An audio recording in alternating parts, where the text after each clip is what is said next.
Do you feel frustrated or resentful from helping others? Maybe you're giving too much of your time and energy to another person. Maybe you're giving advice to another person and they just don't listen. If so, continue to watch this video. I will share how you can help others without feeling resentful. So I used to be a tuition teacher. I have one student who kept asking me, "Teacher, am I stupid or not?" I say, "No, you're not stupid," and try to uplift her, telling her all the good things about her and tell her that we all have different strengths and weaknesses. I try to show her another perspective. I even try to understand and find out if there is someone in her life, like her parents or her teachers, who give her the wrong idea. But she kept thinking that she's stupid. Every lesson we have to deal with this. I felt so frustrated and drained after each lesson.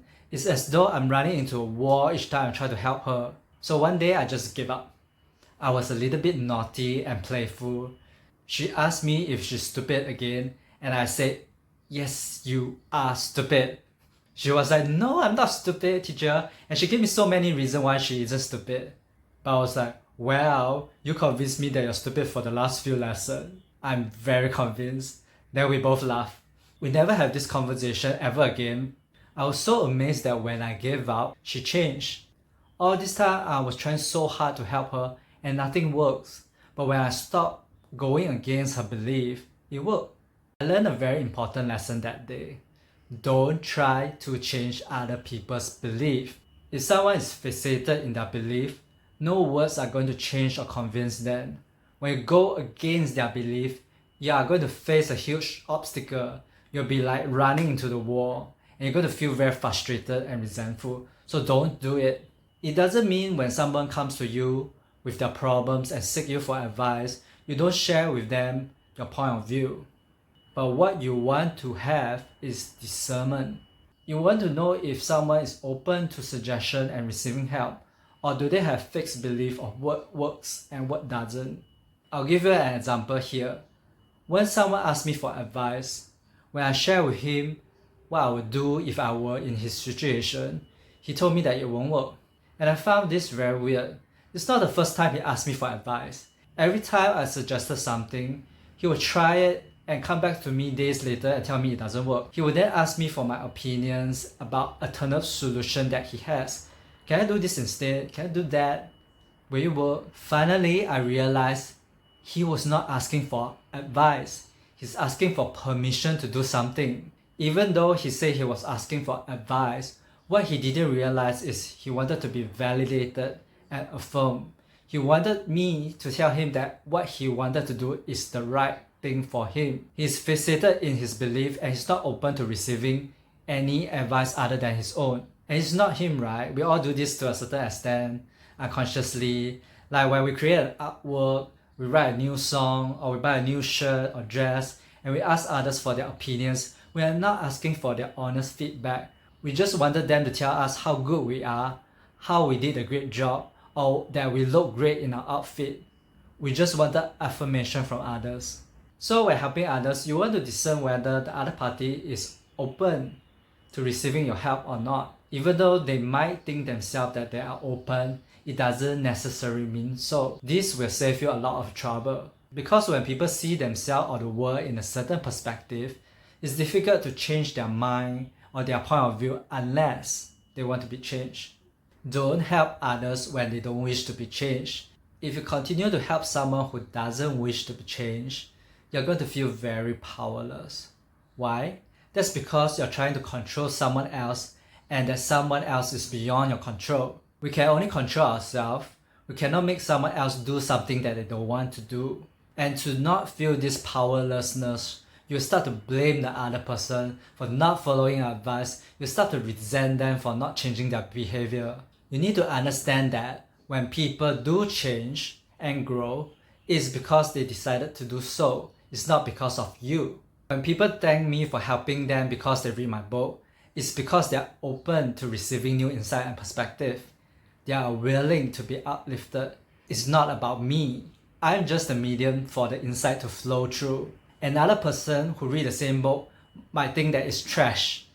I once read a review on Amazon for one of my books. The person says, I open your book and it looks like self-published and I just dump it into the trash. Same book, different reader, different experience. When two people have different vibration, they are just going to bounce off each other. For example, if you have a good vibe and the person have a bad vibe, you are not going to resonate with each other. The only way is for the other person to rise to your good vibe or for you to lower to their bad vibe. When you feel resentful for helping others, it's because you have lowered your vibration to match theirs, and it's not the other person's fault. When you are here at a high vibration and one person is here in the low vibration and you force the two together, you say, I need to help this person, I'm doing this for his or her good. What happens is it creates dissonance and it feels uncomfortable. Someone has to give way to match the other, and the someone happens to be you. Always tend to your vibration first, and if your vibration doesn't match with another, it doesn't. Don't try to force it. Don't overestimate how much you can help another person.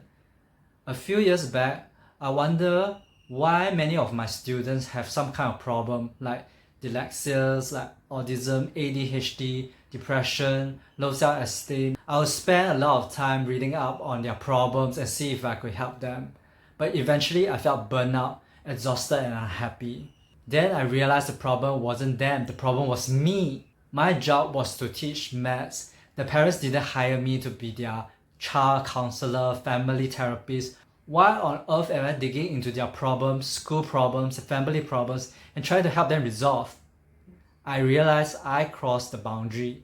I mind business that is none of my business. So I changed my approach. I focus on teaching math. That makes my life easier and the lesson becomes more enjoyable for my student and myself. I don't take on responsibility for their well-being. Yes, conversation about school and family did come up once in a while and I share my perspective, but it's not the main focus of the lesson. I didn't spend extra time outside the lesson to try and fix their problem. Also, don't focus too much on other people's problem. It's not helping them, it's not helping you either. It's funny how we are trained to rush in when other people have a problem. When I go to meet up or gathering and I tell someone what's going on with me, they'll rush in and help and give me suggestion. For example, I say I'm writing this book and I'm stuck. People are so quick to rush in to give you a solution. They'll say, maybe you can start writing a blog post first, or this is a resource that can help you. Take this course, I can be your coach, blah blah blah. But I was like, I was just stating what is happening in my life. I'm not asking for any help. Did the other person even know that I've written many blog posts and books? People start helping you when they don't even understand the full situation.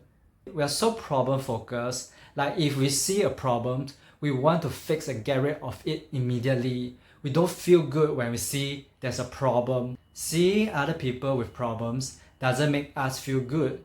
But is it because of the problem that they have? Or is it because we keep focusing on their problems? We fear to see the gift that other people already have. We focus on what the other person can't do instead of what they can do. When we do that, we actually magnify their problem and their weaknesses.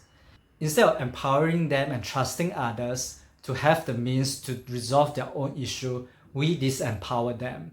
We make them dependent on our help and make ourselves burn out. When we are able to help someone, it does make us feel good. It makes us feel needed and significant. But be careful. Even though helping others is supposed to be a good thing, but if you feel powerless when you can't help another, or you feel unneeded when the other person doesn't want your help, or you feel resentful when someone doesn't thank you or appreciate your help, or if you overgive and feel burnt out from helping others, you might have attached your own self-worth to the ability to help others. Your ego might use helping others as a means to feeling worthy and feeling more superior than another person.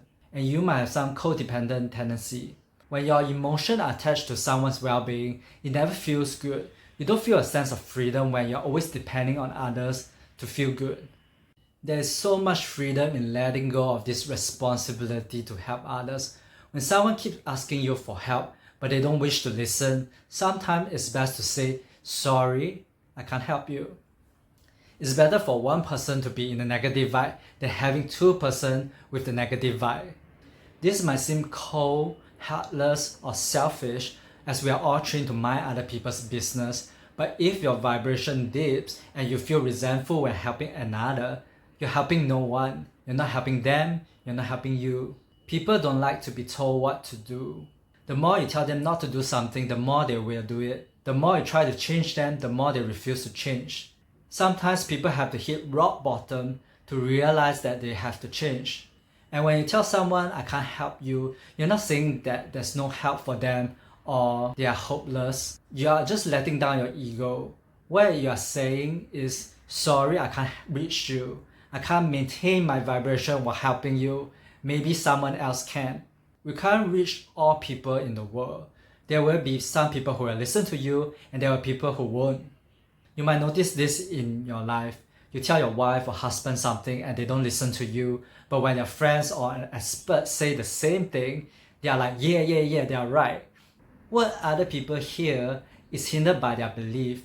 In their mind, they have decided who is an expert and who can help them and who can't. Until you truly understand and accept that you have no control over another person, you will keep getting into this cycle of resentment and blame. And only when you truly understand and accept the other person's business as their business, not yours, will you finally feel free from another and be able to help them effectively. You know why my student and I never have the conversation about whether she's stupid or not ever again? Here's why. Listen carefully. It's playfulness.